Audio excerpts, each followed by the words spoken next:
चलो ठीक है, डिस्कवरी देखते हैं सेल का। तो डिस्कवरी किसने किया था? हाँ, रॉबर्ट हुक ने किसमें देखा था? स्लाइसेस ऑफ कॉर्क में, जो कि बार्क ऑफ ट्री में था। किसके अंडर देखा? मैग्नीफाइंग ग्लास में देखा। तो उन्होंने देखा कि स्मॉल बॉक्सेस जैसे कंपार्टमेंट जो है वो उनको नजर आ रहे हैं। तो बॉक्स को सेपरेट किए एक दूसरे से, तो उनका जो वॉल था वो दिख रहा था उनको। तो उन्होंने उस बॉक्स का नाम क्या दे दिया? सेल दिया। अब जो सेल्स थे जो हुक ने ऑब्जर्व किया था, वो एक्चुअली किससे किया था? उन्होंने डेड सेल्स ऑफ प्लांट्स थे वो। उसके बाद तुम्हारा सेल थ्योरी देखते हैं। तो सेल थ्योरी किसने दिया था? शेल्डन और श्वान ने दिया था। और इसको मॉडिफाई किसने किया था? रुडोल्फ वर्चो ने मॉडिफाई किया। तो सेल क्या है? स्मॉलेस्ट यूनिट ऑफ लाइफ है, basic structural and functional unit है। अब सेल थ्योरी में क्या था? न्यू सेल्स अराइज फ्रॉम क्या था? Pre existing cells. ऑल फिर और क्या था? All organisms are composed of one or more sales. तो इसको हम क्या बोलते हैं? प्री एग्जिस्टिंग सेल्स वाले को हमने सेलुला ई सेलुला बोल रहे हैं। उसके बाद प्रोकैरियोटिक। प्रोकैरियोटिक का मतलब क्या है? प्रिमिटिव। और कैरियन का मतलब क्या है? न्यूक्लियस। तो इसमें क्या नहीं होगा? न्यूक्लियस नहीं होगा, मतलब रहेगा तो भी बिखरा हुआ रहेगा, ऐसा है। तो कोई भी मेम्ब्रेन बाउंड ऑर्गेनल्स नहीं होंगे इसमें, जैसे कि माइटोकॉन्ड्रिया हो गया, क्लोरोप्लास्ट हो गया। जैसे बैक्टीरिया एग्जाम्पल में बैक्टीरिया और ब्लू ग्रीन एल्गी हो गए। और इनका जो रिप्रोडक्शन होगा वो बर्डिंग और किससे हो रहा है? फिशन से। फर्स्ट टाइप ऑफ सेल जो है वो अर्थ में बहुत स्मॉल था, 1 से 10 माइक्रोमीटर का था वो। ठीक है। अब DNA without without histone covering भी क्या रहेगा? ये प्रोकैरियोटिक सेल। मतलब डीएनए रहता है ना, उसमें क्या है? हिस्टोन जो होता है वो एक पॉजिटिव प्रोटीन होती है, उसका कवरिंग नहीं होगा। तो इसका मतलब क्या रहेगा? वो भी प्रोकैरियोटिक सेल रहेगा। हाँ, पैकेजिंग में हेल्प करती है। पैकेजिंग ऑफ हेलिक्स का पूरा जो रहता है वो उसी के साथ है। बैक्टीरिया, माइकोप्लाज्मा इसके एग्जाम्पल्स में रहेंगे। यूकैरियोटिक में ट्रू न्यूक्लियस रहेगा। उसके बाद इसमें सारे क्या रहेंगे? मेम्ब्रेन बाउंड ऑर्गेनल्स रहेंगे, एक्सेप्ट यहाँ पर बैक्टीरिया, ब्लू ग्रीन एल्गी जो है, जितने भी सब आएंगे। इनका 10 to 100 क्या रहेगा? माइक्रोमीटर रहेगा इनका, जिसमें fungi, protista, plant cell, animal cell, सारे सेल्स आएंगे। अब सेल का सेम वही है। तो जितने भी ऑर्गेनिजम्स है वो सिंगल सेल से और कुछ किससे बनेंगे? बहुत सारे सेल्स से बने हुए रहेंगे। तो टॉल ट्री या एनिमल में, एलिफेंट में बहुत सारे सेल्स प्रेजेंट होते हैं। तो ऑर्गेनिजम्स जो हैं वो बहुत सारे सेल्स से बनते हैं, उसे हम क्या बोलते हैं? Multi cellular. और एक सेल वाले को यूनिसेलुलर। अब इसमें कौन सा है? एनिमल सेल, और एक क्या रहेगा? Plant cell. दोनों में डिफरेंस क्या है?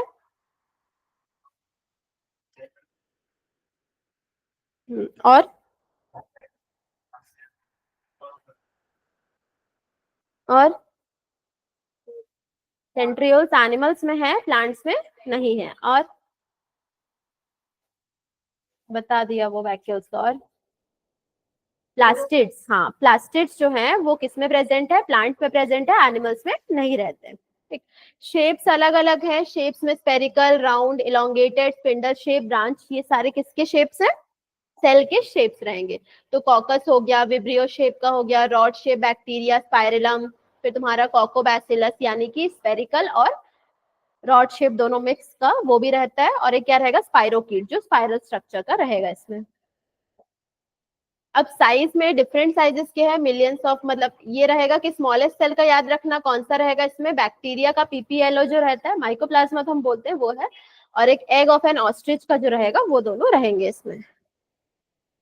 अब सेल मेम्ब्रेन या प्लाज्मा मेम्ब्रेन। सेल मेम्ब्रेन का तुम लोग को आता है? डायग्राम आता है? नहीं आता? Integral protein, peripheral protein, lipid के लेयर्स, आइडिया है ना? ठीक है, सुन लो फिर इसको। सेल मेम्ब्रेन का मेन काम क्या क्या रहता है? एंट्री और एग्जिट ऑफ जो भी सब्सटेंसेस रहेगा, किसके हिसाब से? रिक्वायरमेंट ऑफ सेल के हिसाब से रहेगा ये। और इसमें किसने दिया था इसका फ्लूइड मोसैक मॉडल? सेंगर और निकोलसन ने दिया था इसको।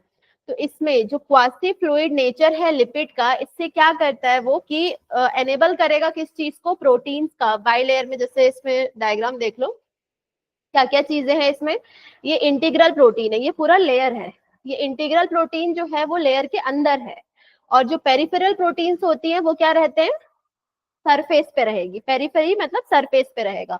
और इसमें क्या चीजें प्रेजेंट होती है, ये सारे क्या रहेंगे इसमें, लिपिड्स जो है वो प्रेजेंट रहते हैं। तो लिपिड का और किसका बना हुआ रहता है, प्रोटीन का लेयर। तो इसमें वही देखना कि इसमें क्वासी फ्लूइड नेचर बोल रहे हैं लिपिड का, जो कि क्या कर रहा है, movement of protein overall bilayer में, दो टाइप के प्रोटीन के अंदर, पेरिफेरल और कौन सा रहेगा, इंटीग्रल प्रोटीन। किसके अंदर, अब कोलेस्ट्रॉल, ग्लाइकोलिपिड, ग्लाइकोप्रोटीन्स, ये सब चीजों से क्या बनी हुई रहती है, पूरी लेयर्स बनी हुई रहती है किसकी, हाँ, सेल मेम्ब्रेन की फ्लूइड मोसैक मॉडल में।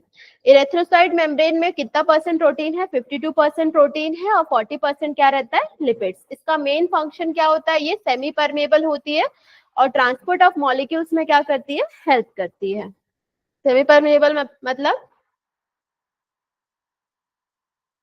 सेमी परमेबल मतलब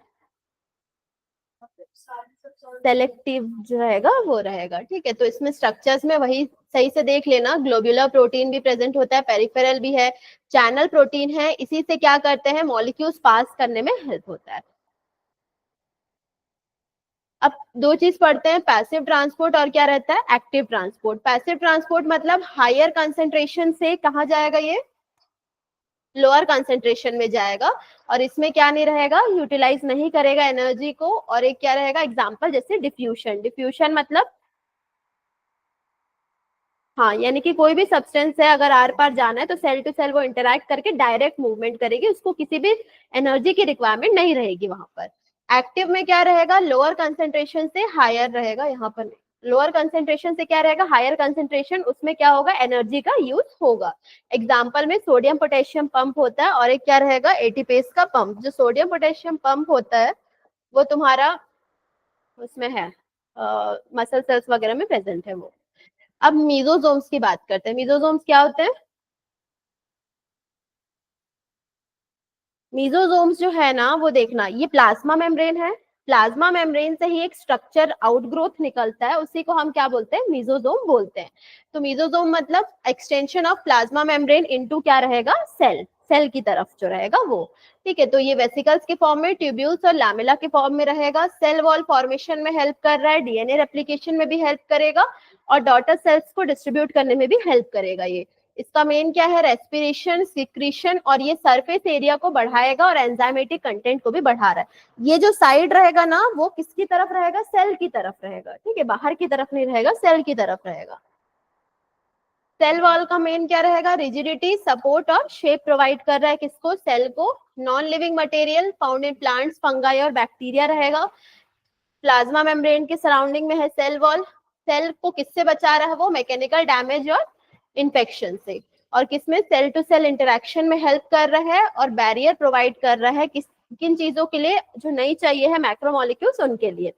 उसके बाद सेल वॉल ऑफ एल्गी किससे बना हुआ है, सेल्यूलोज से, गैलेक्टेंस और मैनन से, और मिनरल्स जैसे कि कैल्शियम कार्बोनेट से। ये सारे जो है वो किसके, सेल वॉल ऑफ एल्गी बने हुए हैं।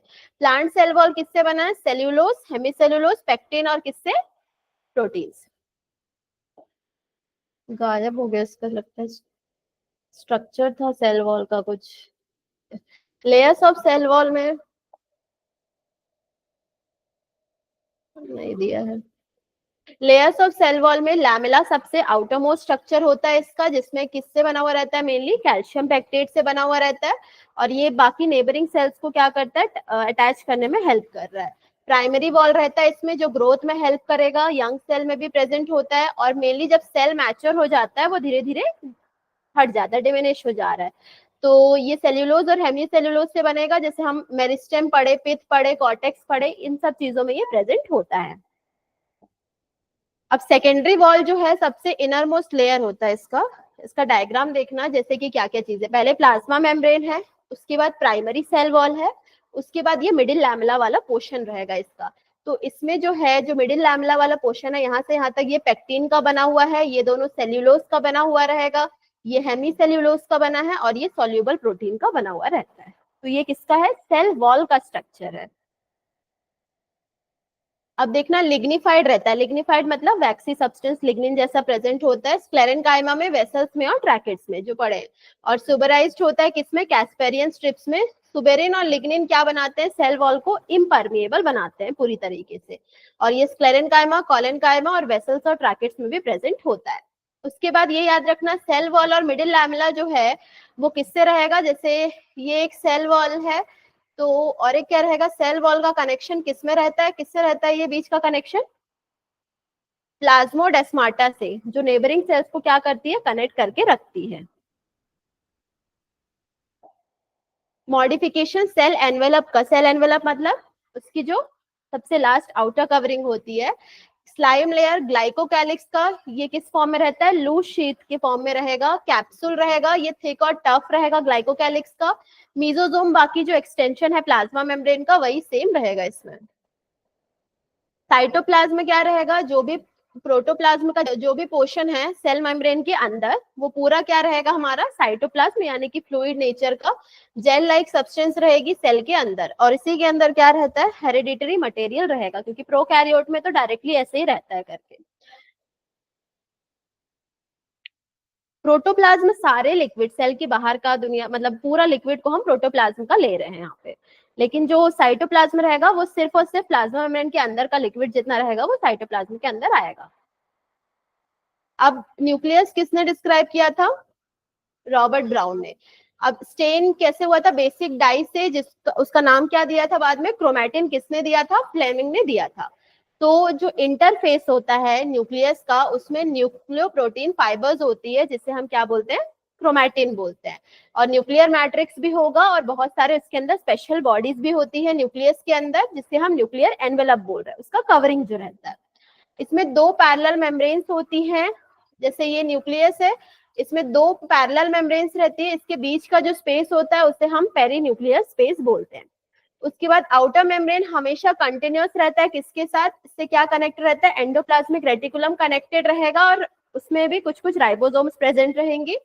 और न्यूक्लियर एनवेलप जो है वो इंटरप्ट कैसे होता है, माइन्यूट पोर्स से। मतलब ये जो न्यूक्लियर एनवेलप है इसमें छोटे छोटे क्या प्रेजेंट होते हैं, पोर्स प्रेजेंट होते हैं।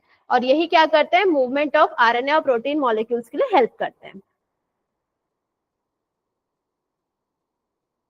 नॉर्मली क्या रहेगा कि एक न्यूक्लियस पर सेल रहता है, कभी कभी क्या होता है किसी किसी में क्या नहीं रहता, न्यूक्लियस नहीं रहता। जैसे कि हम पढ़े कौन सा, इरेथ्रोसाइट्स ऑफ मैमल्स और सीव ट्यूब्स जो है वैस्कुलर प्लांट्स के, उसमें क्या नहीं है, न्यूक्लियस नहीं है। न्यूक्लियर मैट्रिक्स, मैट्रिक्स मतलब लिक्विड उसका, या न्यूक्लियोप्लाज्म, इसके अंदर क्या रहता है, न्यूक्लियोलस भी रहता है और क्या रहता है, क्रोमैटिन भी प्रेजेंट होती है। और ये सारे स्पेरिकल स्ट्रक्चर जो है, न्यूक्लियोलाई जो है वो स्पेरिकल स्ट्रक्चर है जो कि न्यूक्लियोप्लाज्म के अंदर प्रेजेंट है। और मेनली ये नॉन मेम्ब्रेन बाउंड रहेगा और ये मेनली क्या के लिए हेल्प करेगा, एक्टिव राइबोसोमल आरएनए सिंथेसिस में हेल्प कर रहा है। सेल डिविजन के टाइम में क्रोमैटिन नेटवर्क बनाएगा, डिविजन करेगा, वो पूरा सेल डिविजन में रहता है, वही सेम रहेगा। और हाँ, क्रोमोसोम में क्या रहता है, प्राइमरी कॉन्स्ट्रिक्शन या फिर सेंट्रोमियर प्रेजेंट होता है। सेंट्रोमियर कहाँ होता है, वो सेल डिविजन के टाइम पे, वो नहीं बोल रही हूँ मैं, ये क्रोमोसोम है ना, क्रोमोसोम कनेक्टेड रहती है ना, तो ये बीच वाला जो रहता है काइनेटोकोर, वो कॉन्स्ट्रिक्शन रहता है जिसे हम काइनेटोकोर या सेंट्रोमियर बोल रहे हैं उसका। अब यहाँ पर क्या है, ये न्यूक्लियस का है, बीच में क्या प्रेजेंट है, न्यूक्लियोलस, यहाँ पर क्रोमैटिन प्रेजेंट है। उसके बाद न्यूक्लियर एनवेलप रहती है, उसमें छोटे छोटे ये पोर्स दिखते हैं जो ट्रांसपोर्ट में हेल्प कर रही है। सेल ऑर्गेनल्स का गायब हो गया लगता है उसमें, सेल ऑर्गेनल्स में,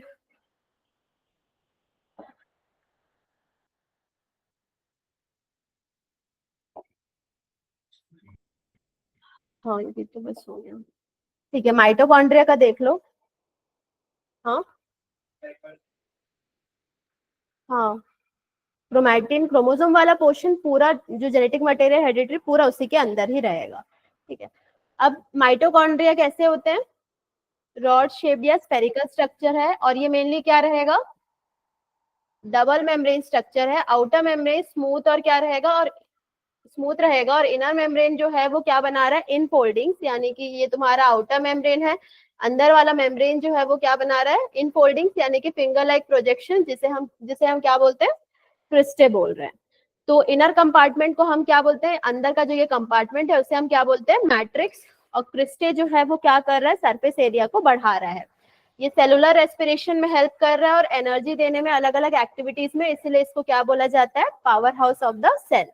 और ये लेवल ऑफ वाटर को भी कंट्रोल कर रहा है, दूसरे मटेरियल जो है सेल में उसको भी कंट्रोल कर रहा है, रिसाइकल भी कर रहा है और प्रोटीन फैट्स वगैरह को भी डिकम्पोज कर रहा है। इसके अलावा मैट्रिक्स जो है उसमें क्या प्रेजेंट होता है, डीएनए। माइटोकॉन्ड्रिया के अंदर कौन सा डीएनए होता है, सिंगल सर्कुलर डीएनए होता है, ठीक है। और कुछ आरएनए के मॉलिक्यूल्स हैं, राइबोसोम्स वगैरह सब प्रेजेंट होती है, लेकिन सिंगल सर्कुलर डीएनए याद रखना इसमें होता है। तो यही इसका क्या रहेगा, जो इनर इनफोल्डिंग्स रहती है उसे हम क्या बोलते हैं, क्रिस्टे बोल रहे हैं। ये आउटर मेम्ब्रेन है, उसका इनर मेम्ब्रेन है। और इन दोनों के बीच का जो स्पेस रहता है उसे हम इंटर मेम्ब्रेन स्पेस बोल रहे हैं यहाँ पर। और इसके अंदर कुछ राइबोसोम्स, मैट्रिक्स, डीएनए, ये सारी चीजें प्रेजेंट होती है। अब आते हैं किस पे, प्लास्टिड्स पे। प्लास्टिड जो है वो लार्ज ऑर्गेनल्स हैं और मेनली किसमें है, प्लांट सेल में है। क्लोरोप्लास्ट, क्रोमोप्लास्ट, ल्यूकोप्लास्ट, ये तीन टाइप के क्या है अपने, प्लास्टिड है। क्लोरोप्लास्ट कौन से कलर का होता है, ग्रीन कलर का, जिसमें क्या प्रेजेंट है, क्लोरोफिल। और ये डीएस डीएनए है, डीएस डीएनए मतलब डबल स्ट्रैंडेड डीएनए है। और 70S क्या रहेगा, राइबोसोम्स रहेगा। क्रोमोप्लास्ट मतलब कैरोटीनॉइड, फैट सॉल्यूबल रहेगा, ये फैट सॉल्यूबल रहेगा। और ये क्या देगा, कलर देगा, प्लांट पार्ट्स को येलो, रेड, ऑरेंज जो भी कलर देगा वो कौन देगा, क्रोमोप्लास्ट। ल्यूको यानी कि अमाइलोप्लास्ट रहेगा और एक एलियोप्लास्ट रहेगा। अमाइलो मतलब स्टार्च और ये एलियो मतलब ऑयल प्लस फैट रहेगा। ये एल्यूरो में क्या रहता है, मेनली प्रोटीन स्टोर कर रहा है। और इसका प्लास्टिड का मेन फंक्शन है, साइट ऑफ क्या रहेगा, फोटोसिंथेसिस रहेगा। और ये कलर देगा किसको, फ्रूट्स और फ्लावर्स को। तो ये पूरा प्लास्टिड का जो हम फोटोसिंथेसिस में भी देखें तो इसमें क्या क्या चीजें थी, यहाँ थाइलेकॉइड था और एक क्या था, ग्रेनम। ग्रेनम मतलब क्या होता है और थाइलेकॉइड मतलब क्या होता है, ग्रेना जो है और थाइलेकॉइड में डिफरेंस क्या है, एक में कॉइन्स है और एक में क्या रहेगा, ग्रुप रहेगा, ठीक है। और क्या था इसके बीच में, राइबोसोम्स भी प्रेजेंट है, मेम्ब्रेन इसका था। और ये ग्रीन कलर वाले मतलब थाइलेकॉइड और मतलब ग्रेना में ही क्या होता है, रिएक्शन होता है, लाइट रिएक्शन जो हो रहा है वो उसी में हो रहा है, बाकी कहूँ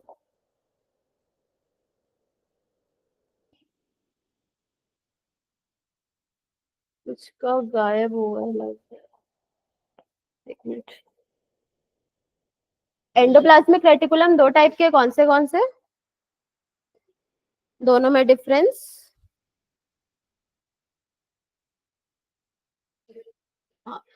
और फंक्शन,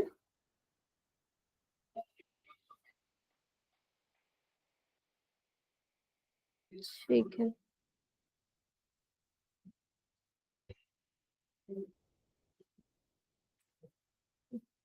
ये नेटवर्क ऑफ मेम्ब्रेन्स है और ये स्केलेटल फ्रेमवर्क प्रोवाइड कर रहा है, इसके मटेरियल्स वहीं सेल में ही है।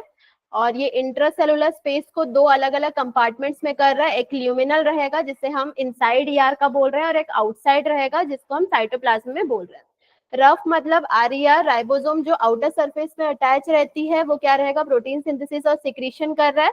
और इसमें क्या रहेगा, लैक राइबोसोम्स, ताकि वो क्या कर सके, सिंथेसिस ऑफ लिपिड कर सके। वो एक्चुअली पीडीएफ में कन्वर्ट करते टाइम शायद, ये डायग्राम इसका रहेगा।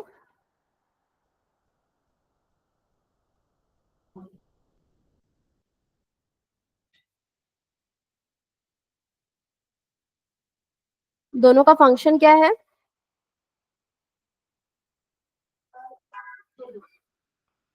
और एससीआर का, हाँ लिपिड सिंथेसिस में हेल्प कर रहा है वो।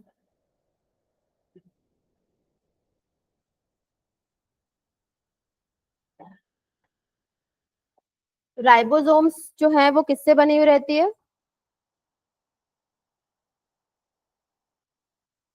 कुछ कुछ चीजें छूटी है, साइटोप्लाज्म के बाद न्यूक्लियस है, ठीक है। आरएनए और प्रोटीन से, और विदाउट क्या रहेगा, ये मेम्ब्रेन रहता है ये हमेशा। यूकैरियोटिक कितने का रहेगा, 80 सब यूनिट का रहेगा। एस मतलब क्या रहता है, स्वेडबर्ग यूनिट रहता है इसका, या फिर इसको हम सेडिमेंटेशन कोएफिशिएंट बोलते हैं। सेडिमेंटेशन मतलब उसको अगर रिजॉल्व करें या कुछ भी है तो नीचे का जो जम रहा है उस पार्ट को बोल रहे हैं, ठीक है। तो उसमें इसी के हिसाब से उसको यूनिट को डिवाइड करते हैं कि लार्जर कितना है सब यूनिट और स्मॉलर कितने में वो हो रहा है। तो 60 प्लस 40 जो है वो क्या रहेगा, इसका लार्जर वाले को हम 60 बोलते हैं और स्मॉलर वाले को 40 बोलते हैं। इसका लार्जर स्मॉलर पता है ना यूनिट राइबोसोम्स का। राइबोसोम कैसे दिखते हैं, ये ऐसे लार्जर एक यूनिट रहता है और एक यहाँ से एक स्मॉलर यूनिट कनेक्टेड रहता है इससे, ठीक है। तो लार्जर वाला जो है यू कैरियोट में कौन सा रहता है 60 और प्रो कैरियोट में कौन सा रहता है 40, और ये दोनों मिला के इसको हम ATS बोलते हैं, ठीक है। दोनों जब साथ में रहते हैं तो प्रो कैरियोटिक में क्या रहता है 70 रहता है, ऊपर वाला 50 लार्जर वाला और नीचे वाला यानी कि स्मॉलर वाला क्या रहता है 30। इसका फंक्शन मेन क्या है, प्रोटीन सिंथेसिस करना, और ये साइटोप्लाज्म में प्रेजेंट रहती है और थ्रू आउट द सेल ये क्या करती है फ्लोट करती है। ये राइबोसोम का स्ट्रक्चर देखो यहाँ पे, ये राइबोसोम का स्मॉलर यूनिट है, ये mRNA का स्ट्रक्चर है, mRNA से क्या बन रहा है प्रोटीन बन रहा है। तुम लोग को वो प्रोसेस पता है DNA से क्या बनता है, DNA से क्या बनता है mRNA बनता है। इस प्रोसेस को हम क्या बोलते हैं ट्रांसक्रिप्शन, ठीक है। mRNA से क्या बनता है प्रोटीन बनता है, इसको हम क्या बोलते हैं ट्रांसलेशन। सबसे पहले तो डीएनए खुद क्या करता है यहाँ पर रेप्लिकेशन करेगा, उसके बाद वो क्या करता है एमआरएनए में कन्वर्ट होगा, फिर वो किस में कन्वर्ट होता है प्रोटीन में। तो ये पूरा प्रोसेस जो रहता है उसे हम क्या बोलते हैं सेंट्रल डॉग्मा।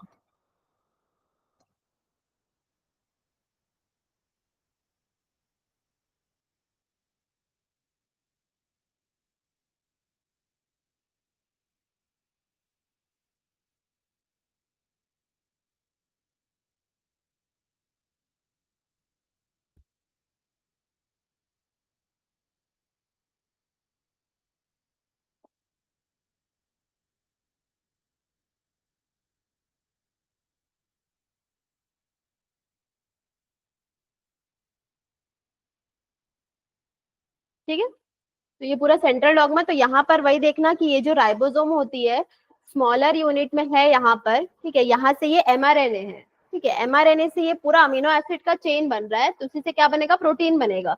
तो ये पूरा प्रोसेस इसी के अंदर होता है, कौन सा ट्रांसलेशन का, एमआरएनए से प्रोटीन बनना, वो राइबोसोम के अंदर ही है। इसके बाद आते हैं हम किसमें गोल्गी कॉम्प्लेक्स में। ये मेनली सैक लाइक स्ट्रक्चर होती है, एक के ऊपर जैसा स्ट्रक्चर रहेगा, ये एक है फिर दूसरा है, ऐसा इसका स्ट्रक्चर रहेगा। और ये मेनली स्टोर करके रखती है जो भी सेल इसको, जो भी सेल प्रोड्यूस कर रहा है, इसीलिए इसको हम store house of the cell बोल रहे हैं। सबसे पहले इसको किसने देखा था गोल्गी ने, कैमिलो गोल्गी ने 1898 में। और इसमें सिस्टर्ने होती है जो कि पैरेलल, इसी को हम क्या बोलते हैं सिस्टर्ने लाइक स्ट्रक्चर्स बोल रहे हैं जो एक दूसरे के पैरेलल रहती है। और इसके दो फेसेस होते हैं, कॉन्वेक्स वाले को हम सिस बोल रहे हैं और कॉन्केव वाले को हम क्या बोलते हैं ट्रांस या मैचुरिंग फेस बोल रहे हैं। अब मेनली इसका फंक्शन क्या है पैकेजिंग ऑफ मटेरियल। उसके बाद जो डिलीवर होगा कहाँ पर इंट्रासेलुलर जो भी टारगेट्स रहेंगे उसमें, या फिर सिक्रीट होता है किसके बाहर सेल के बाहर सिक्रीट होगा ये। तो इंपॉर्टेंट साइट इसका क्या रहेगा ग्लाइकोप्रोटीन और ग्लाइकोलिपिड्स, इसका मेन इंपॉर्टेंट फॉर्मेशन जो हो रहा है उसी का। तो यहाँ पर देखो ये इसका क्या रहेगा सिस फेस, सिस फेस कौन से वाले को कॉन्वेक्स वाले को, या फिर उसको हम फॉर्मिंग फेस बोलते हैं। और यहाँ इसका नीचे जो रहता है यहाँ पर ट्रांस फेस रहता है, जो ट्रांस फेस रहता है वो क्या रहेगा कॉन्केव वाले को बोल रहे हैं, और इसको हम मैचुरिंग फेस बोल रहे हैं। जैसे कि देखो इनकमिंग ट्रांसपोर्ट वेसिकल यहाँ से आएगा, ये इसको स्टोर करेगा और बाहर करेगा, पैकेजिंग बना रहा है, पैकेज बना रहा है। तो ये पूरा सिस्टर्ने है पैरेलल स्ट्रक्चर में रहेगा ये।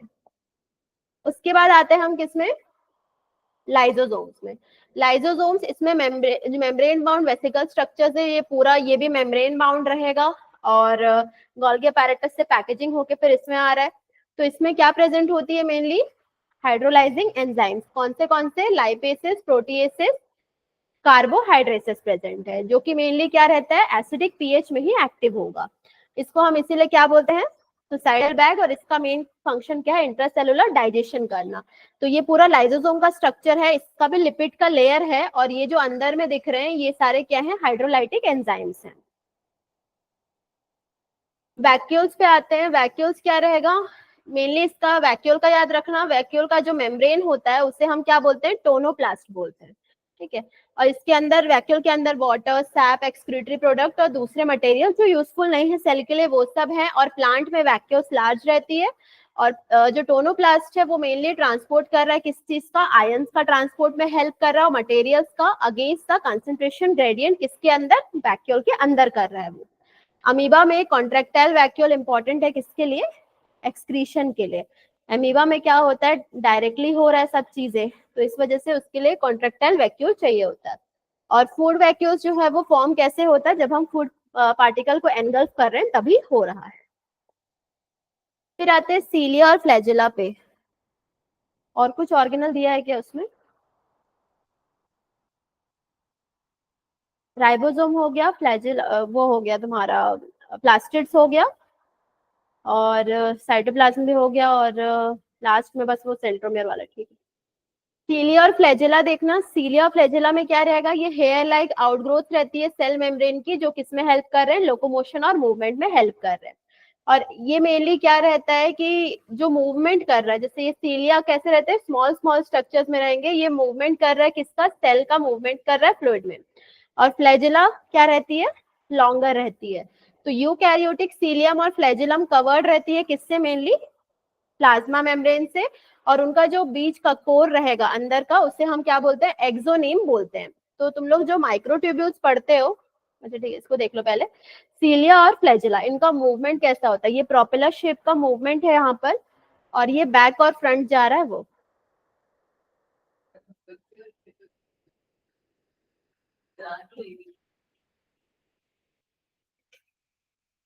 नहीं, ठीक है।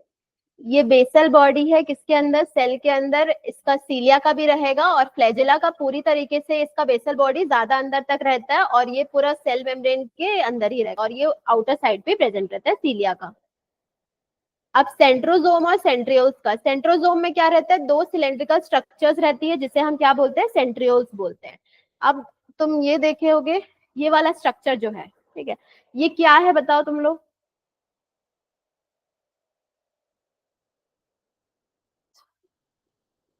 ये फ्लैजिला है, ठीक है, ये फ्लैजिला कनेक्टेड रहेगी सेल से।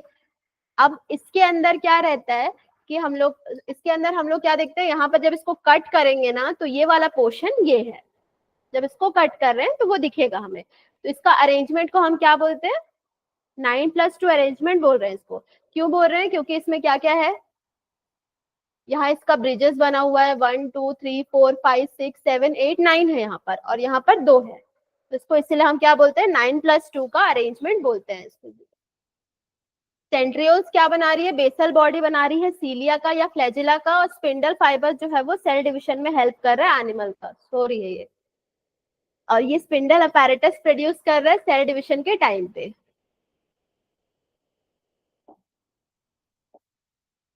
न्यूक्लियर मेम्ब्रेन, अच्छा न्यूक्लियर मेम्ब्रेन में, अच्छा ठीक है, क्रोमोसोम्स का देख लेते हैं कि क्रोमोसोम्स का सेंट्रोमियर के बेसिस पे कितने टाइप के होते हैं, 4 टाइप्स के, कौन से, हाँ, मेटासेंट्रिक, सब मेटासेंट्रिक, एक्रोसेंट्रिक, टीलोसेंट्रिक है। तो बराबर किस में रहता है, आर्म्स इसके मेटासेंट्रिक में रहेगा, सब मेटासेंट्रिक में एक साइड का लॉन्ग होगा, और तुम्हारा एक्रोसेंट्रिक में एक साइड का पूरा शॉर्ट हो जाएगा, और टीलोसेंट्रिक में नहीं ही होगा, और कहीं कहीं पे छोटा सा प्रेजेंट रहता है, दिया रहेगा। साइटोस्केलेटन जो हम लोग पढ़ रहे थे अभी, प्रेजेंट इन सीलिया, फ्लैजिला, सेंट्रियोल्स और बेसल बॉडीज जितने भी है, इसका कितना रहता है, 25 नैनोमीटर का डायमीटर रहेगा। हॉलो कोर इसका 15 नैनोमीटर, जो मैं कट करके बता रही हूँ ना वो सारी चीजें। और इसमें 13 टोटल प्रोटोफिलामेंट्स होंगे, जो उसके अलग अलग यूनिट से बने हुए रहेंगे, और उसकी जो प्रोटीन होती है ये ट्यूबुलिन होती है। जैसे सीलिया और फ्लैजिला का पढ़ते हो तो एक सीलिया का ये ट्यूबुलिन में आएगा, फ्लैजिलिन आता है किसमें, फ्लैजिला का प्रोटीन में आता है। ठीक है, जीटीपी और कैल्शियम भी क्या रहेगा, उसकी असेंबली और डिसअसेंबली के लिए भी, जीटीपी मतलब ग्वानोसिन ट्राइफॉस्फेट रहेगा वो। ग्वानोसिन क्या है, डीएनए के जो बेस पेयर्स होते हैं ना, एडेनिन, ग्वानिन, साइटोसिन, थाइमिन, तो ग्वानिन वाला, हाँ, नाइट्रोजनस बेसिस का, तो उसकी एनर्जी जो रहेगी वो। माइक्रोफिलामेंट्स इसमें क्या है, सॉलिड है, यहाँ पर अनब्रांच रॉड लाइक फिब्रिल्स है, और इनडेफिनाइट लेंथ रहेगा। और इसमें रहेगा तुम्हारा ना 3 है, इसमें 13 नहीं बोला, 3 प्रोटोफिलामेंट्स रहेंगे इसमें।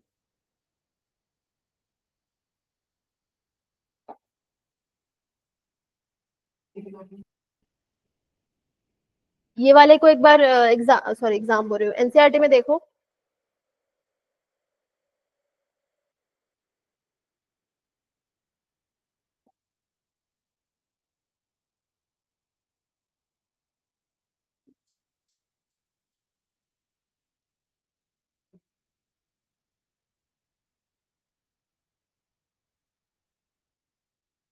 अच्छा, सेल ऑर्गेनल सिंगल मेम्ब्रेन में कौन से हैं?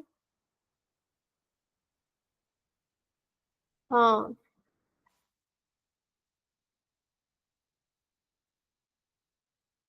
एक डबल मेम्ब्रेन है और एक सिंगल मेम्ब्रेन है, तो सिंगल में कौन से आते हैं? ऑर्गेनल्स कौन से हैं? डबल में कौन से हैं? ठीक है, और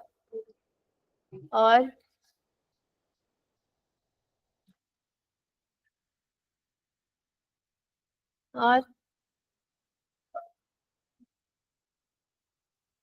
क्लोरोप्लास्ट, क्लोरोप्लास्ट नहीं, प्लास्टिड्स बोलो वहां पे। हाँ, और क्या? हाँ, न्यूक्लियस। सिंगल में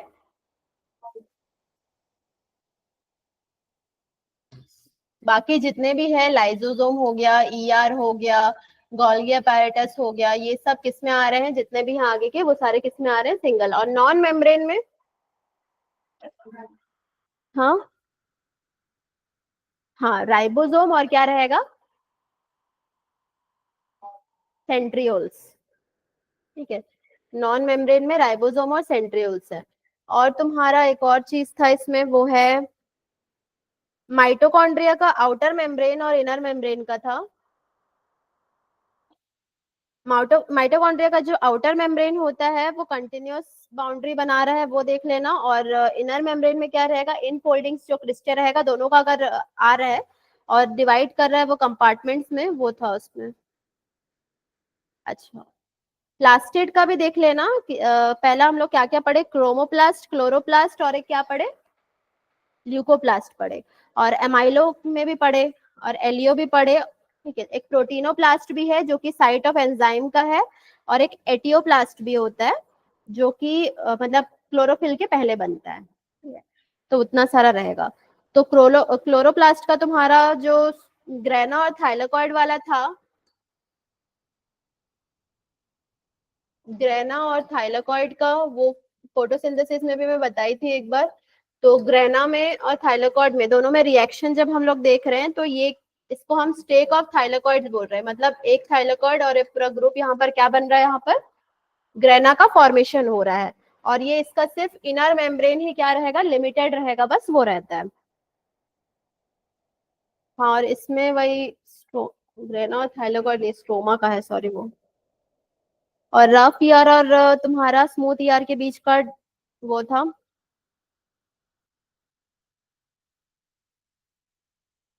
बस इतना ही था। तुम लोग को लास्ट वाला क्वेश्चन समझ में नहीं आया क्या? कि आया सेंट्रियोल्स का जो था, उसको रीड। माइक्रोबॉडीज उसी में तुम्हारा,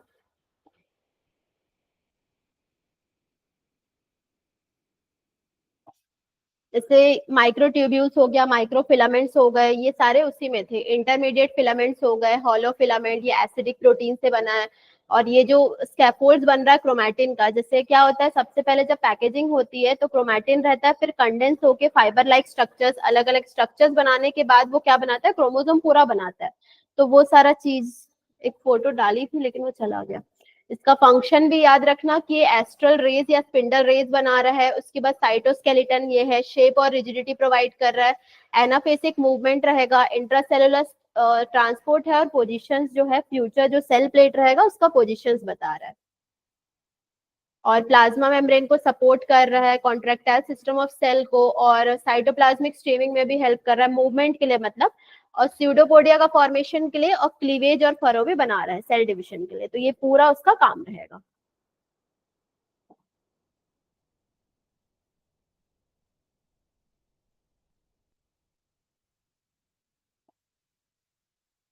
क्वेश्चन लिखो तो सेल का कुछ कुछ।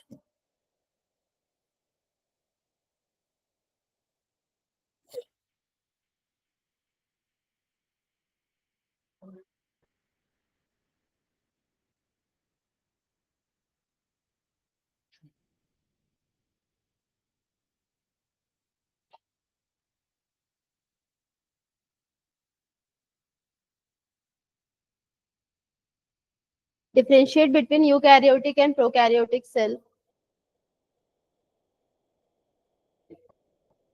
Differentiate between eukaryotic and prokaryotic cell.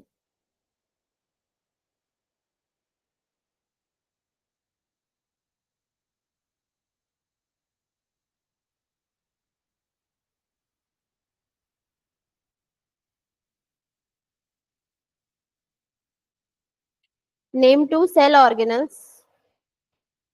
Name two cell organelles. नहीं लिखोगे? सपना देख रहे थे क्या?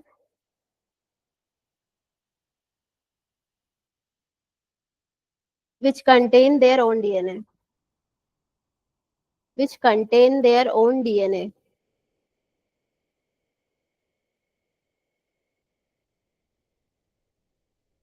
Which organelle is called, third से लिखो तुम, which फिर बताऊंगी. Which organelle is called engine of the cell.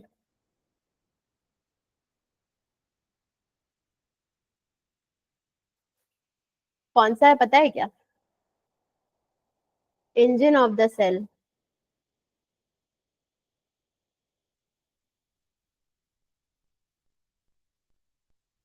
वो तो पावर हाउस है बस, एक जगह पावर रहेगा.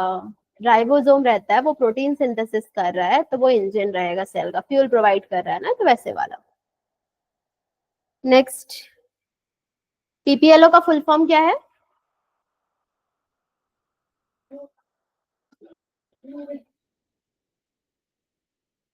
Pleuropneumonia like organisms.